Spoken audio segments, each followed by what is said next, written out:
Shalom, Daniel, Yehudah, Cohen. It's going to be Hilula here on the 18th Tishrei, which is going to be, I believe, tonight here from the time of recording. He was a great rabbi. He was born in the year 1835. He passed away exactly 100 years ago.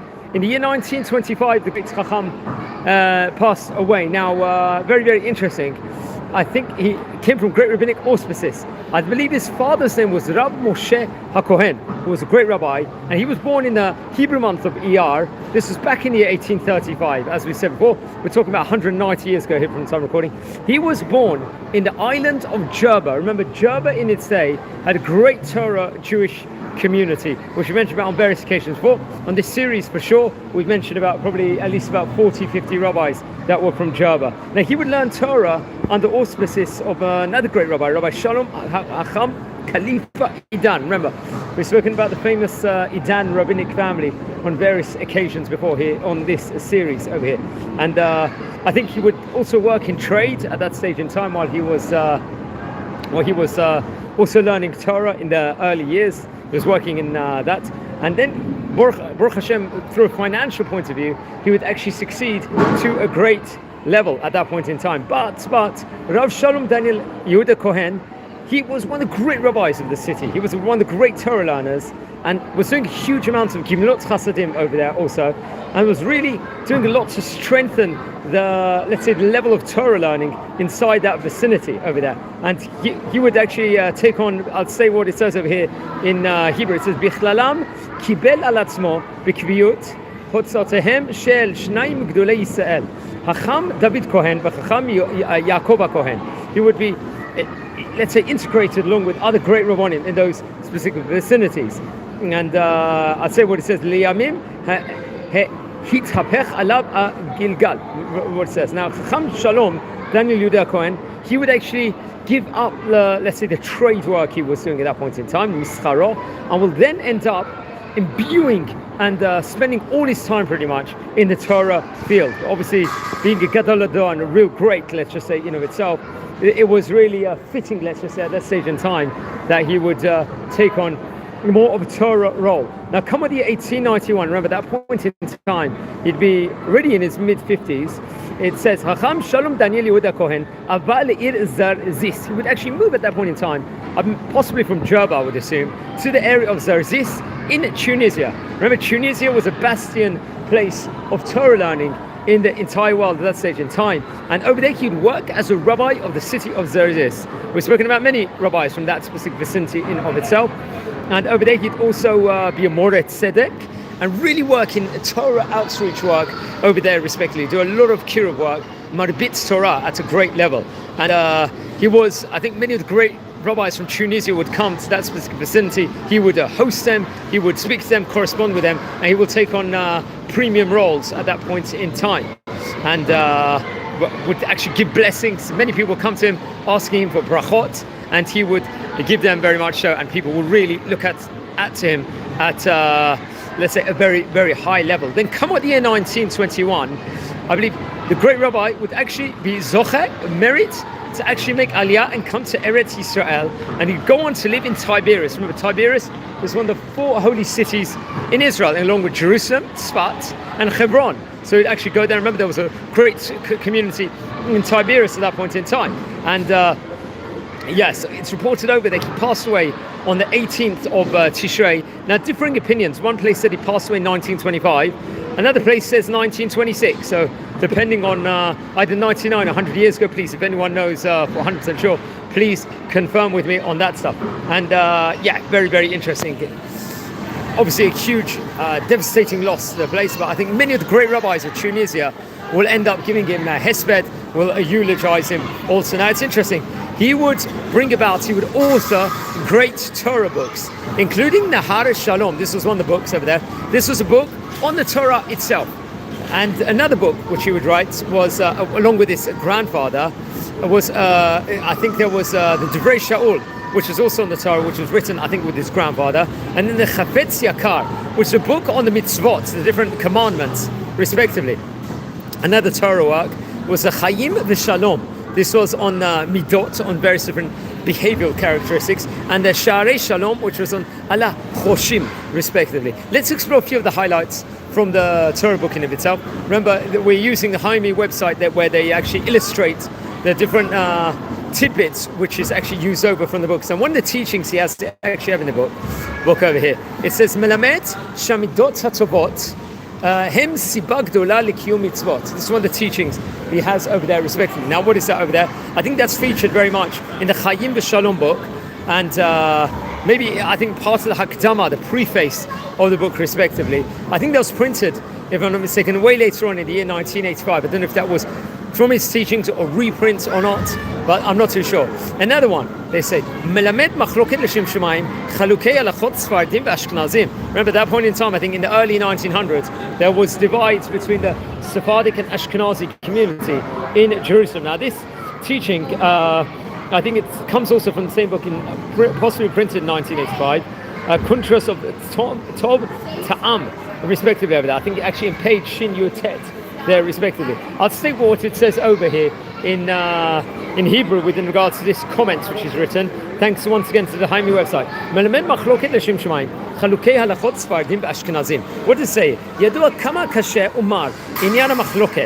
You know how bitter could arguments be? That heavenly bread was rained down for Israel in the wilderness. אלה אלוהיך ישראל, והחליפו אמונתו יתברך, ותבנית שור אוכל עשב, וכל זאת ירד המן. ואילו במחלוקת קורח, talking about the famous argument of Korach inside the Midbar, which we very much learn about in Parashat Korach in of itself in the book of Bamidbar. And it says, אותו יום לא ירד המן, because of that reason there was an argument. There wasn't the blessing of the bread came. ואם כן, איך התנא אומר שמחלוקת לשם שמיים סופר להתקיים? How does it stand the מחלוקת if it's done for heaven's sake? אדרבה, צריך להתבטל, ולא ישאר ממנה שזה זכה בשאלות. פירושו חז"ל, the great rabbis will actually expound on this. הכוונה שהמחלוקת לשם שמיים, סוף כל סוף, יתקיימו דברי שניהם ודעותיהם. Beit Shammai Beit Hillel, talking about illustrating he does about Beit Shammai Beit Hillel. They're classic machlokets which we learn about in the Gemara. It says, Umaran Umaram Zichrono Libraha Shin Kayim Divrei Shnehem Sfardim Olchim Bikvud Maran Ashkenazim Olchim Bikvud Morim. And they go through their rabbis and they go through their rabbis. Ki elu ve'elu divrei Elokim Chayim ve'ika mitartem ach verak lichvoda shel Torah leben halacha aliyot mechabrat kismola. So that's a very important teaching. I think that is actually given away over there. Now another teaching, I think, coming once again, I think it comes out through Harab Nissim Tarbalesi. I think we mentioned him before on various occasions in this series. I think in Simon Tet, in Reish Ein Gimel, on that Amud itself, respectively, inside this book. I think it's a book, or the Midot, respectively. It teaches Melamed. Shana eta Rabbanut, Sone eta Rabbanut, im ein amat malacha. I think there's similar teaching in the book of Pirkei Avot, I think so, the father's book also. Another teaching, Makir Soval mi shishtadel avuro lekabel rishayon knisa la'aretz. That's a teaching over here. I think that's very much came, I think, if I'm not mistaken, once again, was published through Rab Nissim Tarbaseli on the great Talmudim. I think it was actually published in Tel Aviv, if I'm not mistaken, this Torah important work. And Chaim Shalom inside that. I think maybe in the Hakdama, but it's in page Reish Mem, I think respectively, this teaching is actually given over. So very, very interesting. Remember, we've spoken about on this series, possibly already about 150 rabbis that came from Tunisia of yesteryear already. So I recommend everyone to look at the stories of the righteous section inside the channel. You'll see the catalogue of the different rabbis we've already spoken about, many of them being from Tunisia, maybe possibly as many as 50 from Jerba we've spoken about already. Now friends, we're a community here. First of all, anyone that's on at the moment, please subscribe now to the channel. We're nearing 7,500 subscribers. We're a channel with a lot of Jewish pride, Israeli pride, and we speak about current events. We do tours all over Israel. We like to tour, we like to express, we like to explore and enjoy the beauty of this country. I like to record these videos in different places also to keep it exciting. I've got a very strong ADHD. I'm going to say from the outset, very proud of it. So I have to be somewhere else. Usually where I sit, I can't help it myself. But there's nothing like speaking about the great rabbis of yesteryear. We try and record these videos at the time period of the Hilula. What is the Hilula? It's a time period of the anniversary of the rabbi's passing. So hence, Yud Chet Tishrei happens to be the passing, the date of the passing of Rav Cohen. So we're doing the video today. So please, everyone, subscribe to the channel, and loads of content we're doing over here. Now, if you feel anyone also is interested in watching these videos, share the videos to others and tell the other people to subscribe for free. It's for free to subscribe.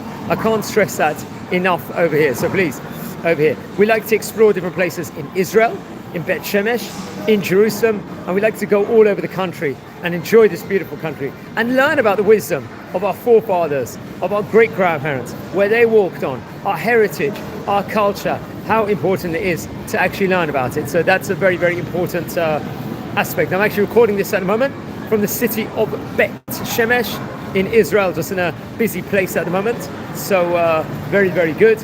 And we welcome everyone from all religions, all languages. We're a community here. We appreciate everybody over here. We appreciate all of Am Yisrael, everyone that supports Am Yisrael, everyone that speaks good, and humanity in general. And that thing that we do on this channel is we don't just speak about the great rabbis of yesteryear, we also will speak about the great Torah academies, Talmudic academies there were in all the Oriental countries. And what's special about our channel is we try and concentrate on the rabbis from Ottoman countries, from Asian countries, from Ethiopia, from North African countries, from the Asian countries.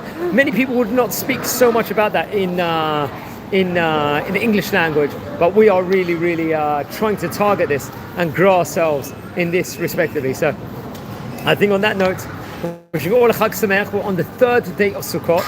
As far as Ush Pizin goes, we are on the day of Yaakov Avinu in Ush Pizin, on the 7 days of Sukkot. So it's an opportune time to make the most of everything. So wishing you Moadim L'Simcha, Chag Sameach, and please everyone, subscribe to the channel now. I really appreciate all the fantastic feedback, all the good comments over here, and much blessings from Israel. And anyone that's, if you descend from any great rabbis that maybe we've spoken about in the past here on this series, whoever it might have been, and you feel we should record a video with regards to them about their history, please let me know more. Send me a comment here. Tell me who your great-grandparents were, what positions they had in the various Oriental countries, what stature of rabbis they were over there. And we'll try and do research, and hopefully maybe we'll be able to record some, preferably at the time of the anniversary of their passing, but if not, at another opportune time. So please subscribe, and wishing you all blessings from Israel. Thank you very much for watching.